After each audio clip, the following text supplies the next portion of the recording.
वैसे तो महादेव शिव ने अलग अलग उद्देश्यों से अनेकों बार अवतार लिए हैं, लेकिन उनके रुद्र अवतारों की ज्यादा महिमा है। एक बार महादेव ने देवताओं की रक्षा के लिए 11 रुद्र अवतार एक साथ लिए। एक पौराणिक कथा के अनुसार हजारों वर्ष पहले दैत्यों के बार बार हो रहे आक्रमणों से परेशान होकर इंद्र अमरावती छोड़कर भाग गए। तब उनके शिव भक्त माता अदिति और पिता कश्यप को बड़ा दुख हुआ। ऋषि कश्यप अदिति से बोले, मुझे लगता है देवताओं में इतना साहस और पराक्रम नहीं रहा कि वे अकेले दैत्यों राक्षसों के आक्रमण का सामना कर सके। इसके लिए उन्हें महादेव शिव की शक्ति की आवश्यकता होगी। इसीलिए मैं महादेव को प्रसन्न करने और उनसे सहायता लेने काशी जा रहा हूँ। आपका मनोरथ जरूर सफल होगा स्वामी। मैं भी यहाँ रहकर महादेव से प्रार्थना करूंगी। इसके बाद ऋषि कश्यप ने काशी में जाकर विश्वेश्वर शिवलिंग की स्थापना की। फिर उनका विधि पूर्वक पूजन कर उनकी तपस्या करनी आरंभ की। ऋषि कश्यप की तपस्या से प्रसन्न होकर शिवजी प्रकट हुए और बोले, मैं आपका मनोरथ जानता हूँ ऋषि कश्यप। मैं आपको विश्वास दिलाता हूँ कि देवताओं और दैत्य संबंधी परेशानियों को दूर करने के लिए मैं खुद रुद्रावतार लूंगा और देवताओं की रक्षा करूंगा। इसके बाद शिवजी ने अपनी गंध से 11 रुद्रों को उत्पन्न किया। इनके नाम थे कपाली, पिंगल, भीम, विरूपाक्ष, शास्त्र, विलोहित, अधिपाद्य, अर्हिबुद्धन्य, शंभु, चंड तथा भव। ये सभी रुद्र स्वभाव से उग्र रूप धारण किए हुए थे, जो बुराइयों का विनाश और अच्छाइयों की रक्षा करने के लिए बने थे। वो संहारक होते हुए भी कल्याणकारी थे। इनके जन्म लेने के बाद इनके द्वारा शिवजी ने दैत्यों का विनाश करवाया और देवताओं का उनका देवलोक वापस दिलवाया। इनके अतिरिक्त महादेव ने जगत की रक्षा के लिए 10 अन्य रुद्रावतार भी लिए, जिनकी शक्तियों की संसार में देवियों के रूप में पूजा होती है। इनमें पहले हैं महाकाल। इस अवतार की शक्ति महाकाली है। शिव के दूसरे रुद्र अवतार तार नाम से प्रसिद्ध हैं, जिनकी शक्ति तारा देवी हैं। तीसरे रुद्र अवतार हैं बाल भुवनेश। इस अवतार की शक्ति माता भुवनेश्वरी है। चौथा अवतार है षोडश श्री विद्येश। इस अवतार की शक्ति को देवी षोडशी श्री विद्या कहा गया है। पांचवें रुद्र अवतार हैं भैरव, जिनकी शक्ति भैरवी गिरिजा मानी जाती है। छठे रुद्र अवतार छिन्नमस्तक नाम से प्रसिद्ध है, जिनकी शक्ति छिन्नमस्ता देवी है। सातवां रुद्र अवतार है द्युम्वान। इस अवतार की शक्ति को देवी धूमावती माना जाता है। आठवां रुद्र अवतार को बगला मुख नाम से जाना जाता है, जिनकी शक्ति है देवी बगलामुखी। नवे अवतार हैं मातंग, जिनकी शक्ति को देवी मातंगी कहा जाता है। और 10वें रुद्र अवतार हैं कमल, जिनकी शक्ति का नाम देवी कमला है। हर रुद्र अपनी शक्ति के साथ महादेव और भगवती देवी के भक्तों की रक्षा करते हैं। इन 10 रुद्रावतारों के बाद महादेव ने एक और रुद्रावतार लिया। इस रुद्रावतार का प्रमुख उद्देश्य था महाशक्तिशाली असुरराज रावण का विनाश। यह विनाश त्रेता युग में श्री विष्णु के अवतार श्री राम को करना था, लेकिन इसके लिए उन्हें महादेव की शक्तियों की मदद चाहिए थी। इस कारण महादेव ने श्री हनुमान के रूप में रुद्र अवतार लिया और श्री राम की बहुत सहायता की। शिव जी का हनुमान रूपी रुद्रावतार भक्तों के बीच सबसे ज्यादा प्रसिद्ध है। ये अवतार उन्होंने एक वानर के रूप में लिया था। उनके इस अवतार के पीछे भी एक कहानी है।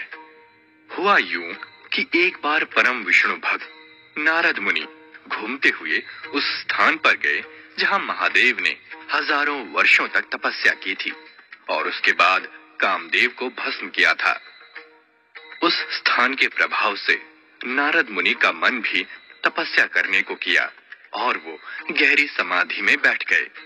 उनकी तपस्या को जब काफी समय बीत गया तो इंद्रदेव हमेशा की तरह घबरा गए। उन्होंने कामदेव को बुलाकर कहा, कामदेव, तुम जाकर नारद मुनि की तपस्या भंग करो। कहीं ऐसा ना हो तपस्या के बल से वे देवलोक का सिंहासन प्राप्त कर लें। जो आज्ञा इंद्रदेव। ऐसा कहकर कामदेव नारद मुनि के पास चले गए। उन्होंने सारे तरीके आजमा लिए, लेकिन वो नारद मुनि का ध्यान भंग ना कर सके और खाली हाथ लौट आए। नारद मुनि को इस बात का बड़ा घमंड हो गया कि उन्होंने कामदेव को हरा दिया, और ये बात उन्होंने अपनी बड़ाई करते हुए श्री विष्णु और शिव जी को बता दी। मेरी तपस्या इतनी प्रभावी थी कि कामदेव भी मेरा कुछ नहीं बिगाड़ पाए। मैंने भी महादेव की तरह कामदेव को जीत लिया। नारायण नारायण। नारद मुनि नहीं जानते थे कि उनकी तपस्या में इतनी शक्ति उनके अपने कारण नहीं, बल्कि उस तपस्या स्थल के कारण आई थी, क्योंकि वो भगवान शिव का तपस्या स्थल था। भगवान शिव और भगवान विष्णु दोनों ही समझ गए थे कि नारद मुनि अहंकार में फंस चुके हैं। उनका अहंकार दूर करने के लिए भगवान शिव और विष्णु जी ने मिलकर एक लीला रची। उन्होंने अपनी योग माया से एक मायावी नगरी का निर्माण कर दिया, जो देखने में बेहद सुंदर, बेहद भव्य थी। नारद जी ने जब उस नगरी को पहली बार देखा तो आश्चर्य में पड़ गए। कितना सुंदर नगर है ये मुझे पहले क्यों नहीं दिखा? नारायण नारायण। नारद जी नगर में जाकर घूमने लगे। उस समय नगर में वहां की राजकुमारी विश्वमोहिनी के स्वयंवर की तैयारियां चल रही थी, जो अप्सराओं से भी ज्यादा मोहक थी। नारद मुनि जी उसे देखते ही उस पर मोहित हो गए। नारद मुनि ने राजकुमारी की कुंडली देखी, जिसमें लिखा था, जो उस राजकुमारी से विवाह करेगा वो पूरे संसार का स्वामी बनेगा और अजर अमर हो जाएगा। कुंडली देखकर नारद मुनि सोचने लगे, अगर मेरा विवाह राजकुमारी से हो जाए तो कितना अच्छा हो, मगर कहाँ ये रूपसी और कहाँ मैं साधारण शक्ल सूरत वाला जोगी। ये मुझे क्यों पसंद करेगी? लेकिन अगर मुझे भगवान विष्णु जैसा रूप मिल जाए तो शायद बात बन जाए। नारायण नारायण। नारद मुनि अपनी इच्छा लेकर भगवान विष्णु के पास गए। हे प्रभु, आप मुझे विश्व मोहिनी के स्वयंवर में हिस्सा लेने के लिए अपने जैसा सुंदर और आकर्षक बना दीजिए। विश्व मोहिनी अपने स्वयंवर में मेरा ही चुनाव करे। जरूर मुनिवर, मैं अपने भक्तों की हमेशा मदद करता हूँ, तुम्हारी भी करूँगा। भगवान विष्णु ने नारद मुनि का शरीर तो अपने जैसा बना दिया, लेकिन चेहरा एक बंदर का बना दिया। नारद मुनि अपने हाथ पैर देखकर, सुंदर वस्त्र आभूषण देखकर खुश हो रहे थे, लेकिन अपना चेहरा वो नहीं देख पाए और खुशी खुशी राजकुमारी के स्वयंवर में चले गए। वहां सब उनको देखकर हंस रहे थे, मगर उन्हें कुछ समझ में नहीं आ रहा था। विश्व मोहिनी भी वरमाला लिए जब उनके सामने से गुजरी तो उन पर हंसी और आगे बढ़ गई। तभी वहां भगवान विष्णु भी आ गए। राजकुमारी ने जैसे ही उन्हें देखा, उनके गले में वरमाला डाल दी। ये देखकर नारद मुनि गुस्से से भर गए और विष्णु भगवान से बोले, प्रभु, आप जानते थे कि मैं विश्व मोहिनी से विवाह करना चाहता हूँ, फिर भी आपने यहाँ आकर उससे विवाह कर लिया। आप यहाँ ना आते तो राजकुमारी मेरे गले में ही वरमाला डालती। नारायण नारायण। नारद मुनि की बात सुनकर वहां आसपास खड़े बाकी प्रतियोगी हंसने लगे और कहने लगे, अपना चेहरा देखा है? एक बंदर के साथ राजकुमारी शादी करेगी? तुमने ऐसा सोच भी कैसे लिया? तब नारद मुनि ने पास ही रखे पानी के बर्तन में अपनी छवि देखी और अपना बंदर जैसा चेहरा देखकर आश्चर्य से भर गए।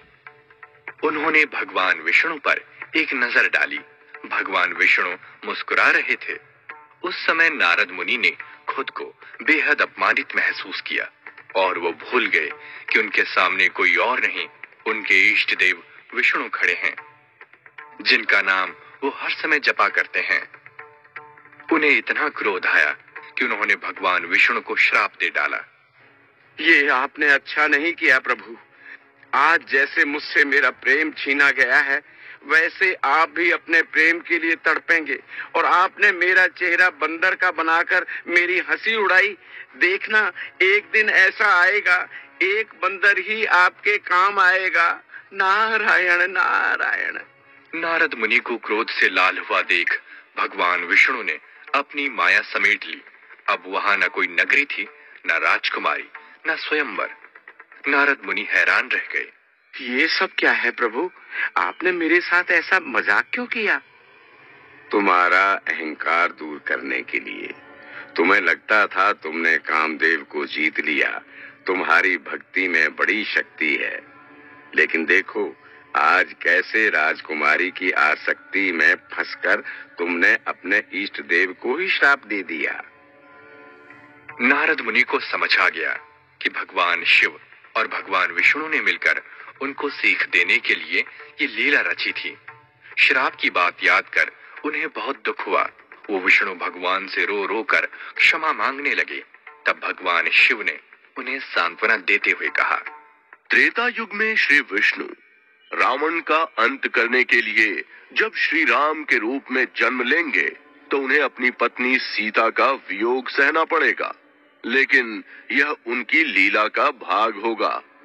तब उनकी सहायता के लिए मैं रुद्र अवतार लूंगा, जिसका नाम हनुमान होगा। वो जाति से वानर होगा। इस तरह तुम्हारा श्राप भी पूरा हो जाएगा और हमारा उद्देश्य भी पूरा होगा। इस कारण भगवान शिव ने त्रेता युग में वानर राज केसरी के घर हनुमान बनकर जन्म लिया, जो उनके रुद्र अवतार थे। श्री हनुमान भगवान शिव का सबसे प्रसिद्ध अवतार हैं, जिन्होंने हमेशा भक्तों की हर संकट से रक्षा की है।